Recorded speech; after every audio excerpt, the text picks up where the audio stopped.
magnificent man, Bill Shankly. He was really called Bill Shankly. Bill Shankly, and it's about myself. And he was also one of the modesty prevents you from saying that, isn't it? But what did Bill Shankly say to you, which is you can put on the last page of the book, when you told him that you were writing it? Well, again, there's an awful lot in the book about Shanks, and I think...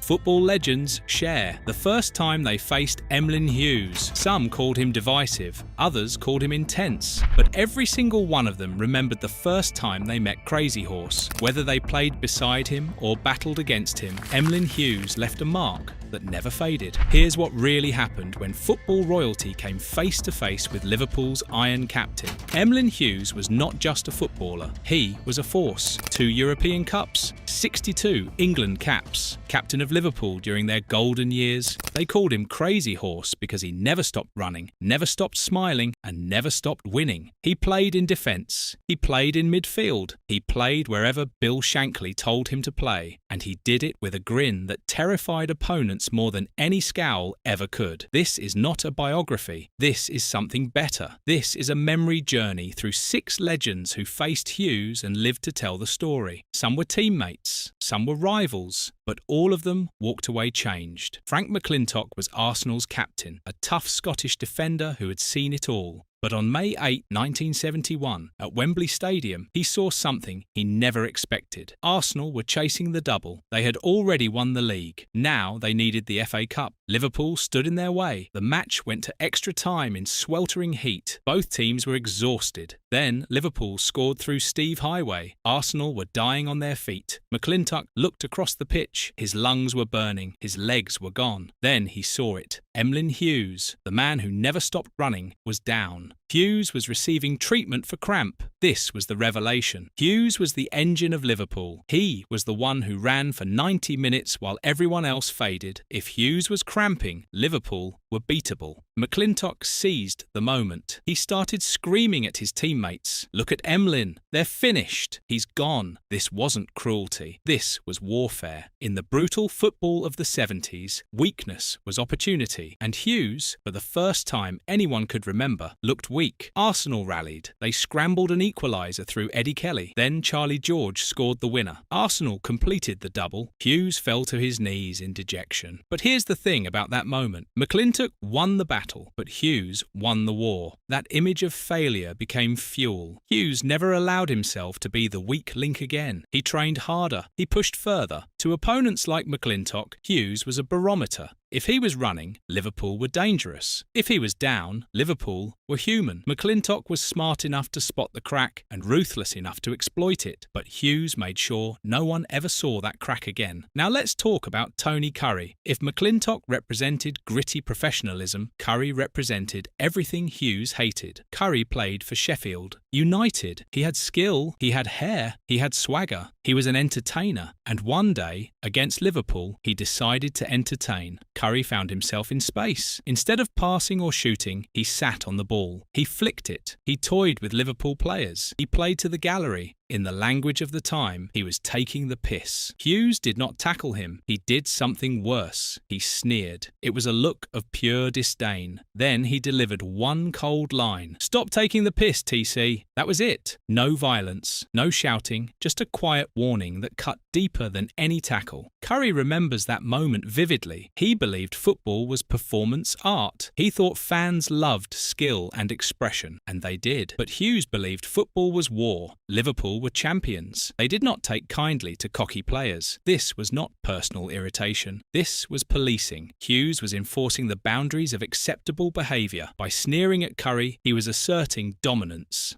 "We are the champions. You are the clown." The irony is that Curry and Hughes were England teammates. In May 1978, they played together against Hungary and Wales. Hughes was captain. When wearing the 3 Lions, Hughes accepted Curry's talent because it served the team. But in club football, in the tribal warfare of the First Division, showboating was a capital offence. Hughes shut it down instantly. The divide between them was cultural. Curry saw football as art. Hughes saw it as duty. Neither was wrong, but only one fun philosophy built dynasties. Liverpool's machine had no room for ego. Hughes was the enforcer of that code. Here's where the story shifts. Not all of Hughes's first encounters were battles. Some were apprenticeships. Kevin Keegan arrived at Liverpool on May 10th, 1971. He came from Scunthorpe United. He was nobody. He sat on a dustbin outside Anfield, waiting for his medical. He joked to photographers that Liverpool was signing a load of rubbish. He was nervous. He was self-deprecating. He had no idea what was coming. Bill Shankly whisked him away in a Ford Capri. During that drive, Shankly did not talk tactics. He talked about men. He listed the pillars of Liverpool, and the first name out of his mouth was Emlyn Hughes. "We have some great players here, son." "Great, great." Emlyn Hughes. "Great player." By invoking Hughes immediately, Shankly established a hierarchy. He was telling Keegan, this is the standard. If you want to survive here, you must be like him. Hughes was presented as greatness made flesh. Keegan, listening in the passenger seat, was being mentally prepared to meet a giant. When Keegan finally joined the squad, the myth became a man, and the man became a mentor. Hughes, Keegan, and John Toshak formed a famous car school. They commuted to training and matches together. Those drives were not casual. They were psychological conditioning sessions. In that 20-minute ride, Hughes would convince everyone that we could win the game by 2 or 3, Keegan later said, and we nearly always did. This was the Emlyn Hughes effect. He was a generator of optimism. For Keegan, coming from the lower leagues, this was intoxicating. He absorbed Hughes's belief system. The first times they drove to a game were the moments Keegan learned that Liverpool never just played a match. They arrived to win it. Hughes provided the energy. Keegan fueled his own engine with it. Years later, in 1980, they were photographed on the steps of 10 Downing Street with Margaret Thatcher. By then, Keegan was a 2-time Ballon d'Or winner, a superstar in his own right. Yet, the dynamic remained. Hughes made a lewd joke about Arthur Scargill to the Prime Minister. Keegan roared with laughter. Thatcher looked bemused. Even in the halls of power, Hughes was the ringleader. Their bond, forged in that first season, remained unbreakable. Phil Thompson's story is different again. Thompson was a local lad from Kirkby. He grew up on the Cop. He was a Scouser who dreamed of playing for Liverpool. When he joined the club as a youth player, Hughes was already the star. Thompson's early memories of Hughes are not of glory. They are of servitude. In the 70s, apprentices served the first team. Thompson cleaned boots. He painted stands. He swept floors. He watched Hughes from the periphery. Thompson admired Hughes's background. He knew Hughes had worked as an apprentice motor mechanic in Blackpool. They called him the Underseal Kid because he was always covered in grease. This shared understanding of hard work bonded them. Thompson saw Hughes not just as a talented player, but as someone who had earned his status through labour. Hughes was proof that graft led to glory. The most significant first time for Thompson was tactical. In the 1973-74 season, Bill Shankly moved Hughes from midfield to centre-back. He partnered him with the young Thompson. This was revolutionary. Both men were ball players, not traditional stoppers. Thompson's style was more continental. His distribution from defence was first class, and he fitted well beside Emlyn Hughes. Their first games together marked the birth of Liverpool's dominant defensive philosophy, building from the back. Hughes provided the aggression, galloping forward like Crazy Horse. Thompson provided the reading of the game. The arc of their relationship concluded with a reversal. In 1979, Bob Paisley stripped Hughes of the captaincy. He gave it to Thompson. For Thompson, this was the ultimate validation. The apprentice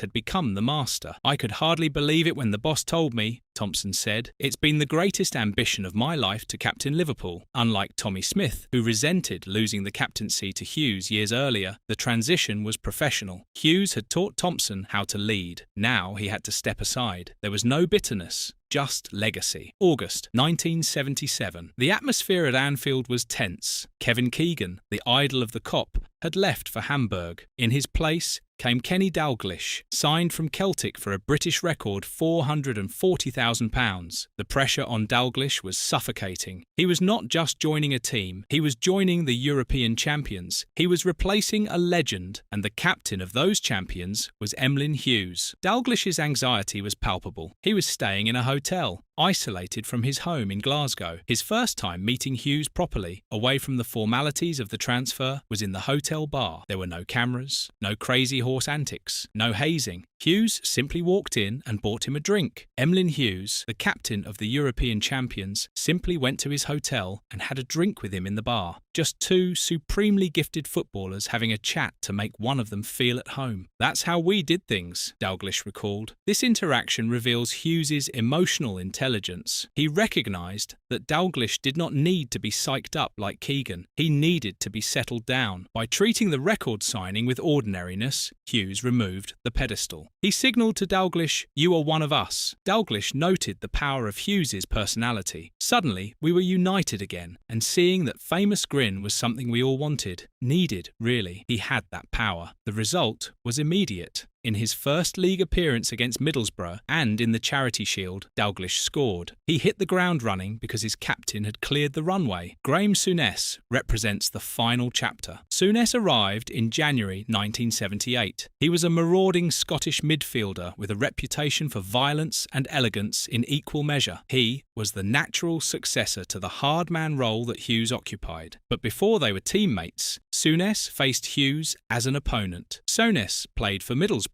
Facing Liverpool was always a battle. Souness described these games as intense, ferocious. For a young Souness, facing Hughes was a benchmark. Hughes was the hard man of English football. Souness wanted that title. In those first encounters on the muddy pitches of Ayresome Park, Souness tested himself physically against Hughes. There were tackles, there were off-the-ball incidents, there was mutual recognition of aggression. Souness noted that his teammates knew he would leave a bit on them. Hughes would have given as good as he got. This was respect earned through combat. When Souness joined Liverpool, he walked into a dressing room where Hughes was still the dominant voice. But Souness was not an apprentice like Thompson. He was a fully formed star. Their relationship was professional respect rather than warmth. In the 1978 European Cup final at Wembley against Club Brugge, Souness provided the assist for the winning goal. At the final whistle, he watched Hughes lift the trophy. Souness later emulated Emlyn Hughes at the Stadio Olimpico. "We got to touch it 3 times, he reflected. For Souness, seeing Hughes lift the cup was the first time he truly understood what winning meant at Liverpool. It was not about the game, it was about the silverware. Years later, as Liverpool's manager, Souness looked back at the leadership of Hughes with a sense of loss. He criticised modern players for lacking the character of the 70s squad. You'd have 3 or 4 leaders showing the way. By the time I went back as manager, that culture had gone. Souness lamented. Hughes became the retrospective standard. Souness spent the rest of his career trying to recreate that dynamic. But you cannot manufacture a crazy horse. So what does all this tell us? Emlyn Hughes was not a one-size-fits-all leader. He was a chameleon. To Kevin Keegan, he was a motivator who turned a lower league player into a European Footballer of the Year. To Phil Thompson, he was a mentor who taught humility and passed the torch with grace. To Kenny Dalglish, he was a calm presence who eased nerves with a pint and a smile. To Frank McClintock and Tony Curry, he was an immovable object who enforced Liverpool's dominance. To Graham Souness, he was a benchmark of aggression and trophy-winning capability. Every great team has a crazy horse, someone whose personality shapes an entire era. Someone who adapts to what each person needs. Fire for some, calm for others, fear for enemies, safety for friends. Hughes understood this instinctively. He projected exactly what was needed to maintain Liverpool's dominance. Whether he was buying you a drink or sneering at your stepovers, the motivation was identical: winning. The genius of Hughes was in his versatility. Not just tactical versatility, though he had that too. Emotional versatility. He could read what a person needed before they knew it themselves. Keegan needed belief. Dalglish needed calm. Thompson needed a path to follow. Souness needed a mirror to measure himself against. Hughes provided all of it without ever seeming to calculate. Leadership was not a skill he learned, it was a reflex. For those who played with or against him, Emlyn Hughes was not just a footballer. He was a feeling. He was the spark that ignited belief. He was the standard that demanded excellence. He was the grin that said, "We're going to win and you cannot stop us." Decades later, when these legends recall the first time they faced Emlyn Hughes, they do not just remember a player. They remember the moment they understood what true leadership looked like. And that memory, like the man himself, never fades.